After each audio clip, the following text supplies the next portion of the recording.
Hey, what's going on, everyone? For all those who may know who I am, I'm Rev J, and this is Ask Rev J. If you have a question that you want to ask me, click on a link below, send me an email or a text message, and I will respond to your question. I will respond to your question the best I can. The question that I'm responding to today is a question about if two people that are married have an affair in a marriage and then decide to get back together, should they talk about the affair that they had? And my response is yes. Why? The reason why is because, first of all, if a person is in a relationship and they cheat, it's because more times than not they're going after something that they're not getting in their current relationship. That's not always the case.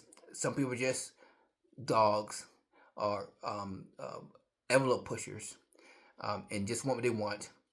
But for most of the time, if a person or two people are serious and they're very committed and they cheat, it will be because they're going after something that they're not getting in their current relationship. And what happens is that the person that's not in the relationship found a way to make that person come alive. And that's the one thing that the spouse is not doing for the other spouse. For example, if you're with somebody or you're married, and the your your significant other or spouse likes words of affirmation, and they're not getting it from you, more times than not, if they meet somebody that constantly gives them those words of affirmation, they'll be more apt to cross those lines. Not always, but I'm saying it'll open the door. And that sometimes that's all you need is an open door.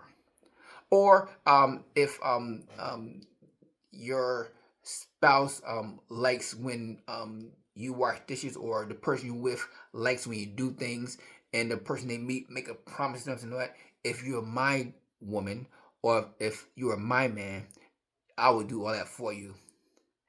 If they're not getting it in that current relationship they're in, they'll be more apt to go out and get it from the person that's saying they will give it to them.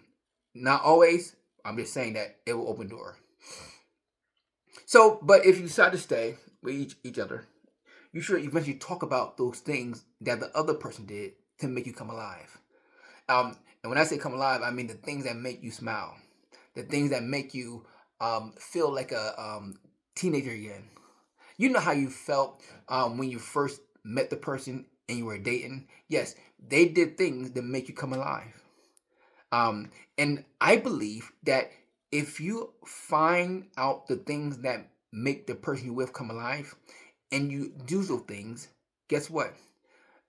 You will have a good relationship. I don't believe, I know. Um, 10 years later, 16 years later, because it's those things. For example, you know how somebody say, well, um, um, don't push my buttons. Yes, we all have buttons. We all have buttons.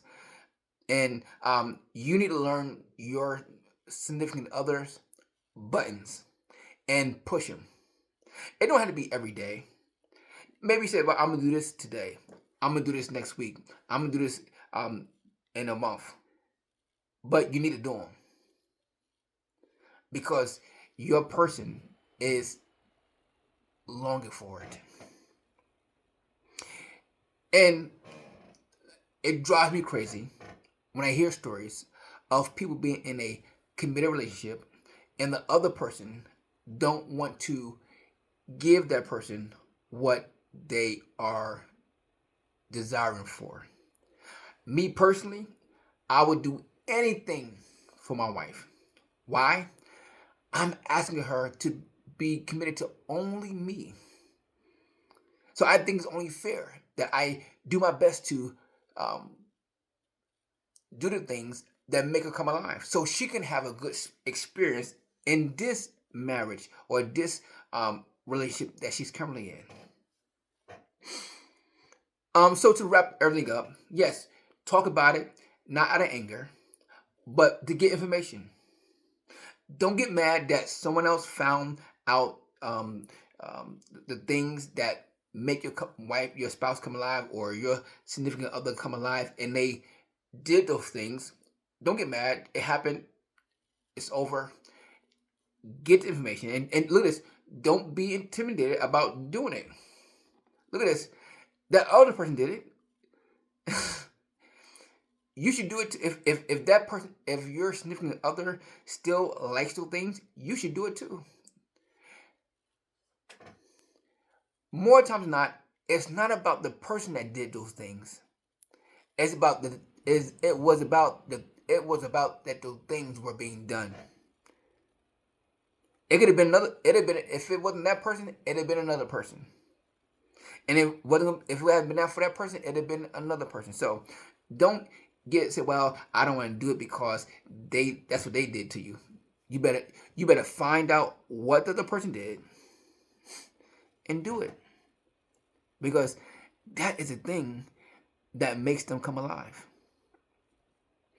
And they should do the same thing for you. And I know that when you do that thing, when you find out the thing that make them come alive, and you do those things, you will have a good relationship experience. Talk to you soon.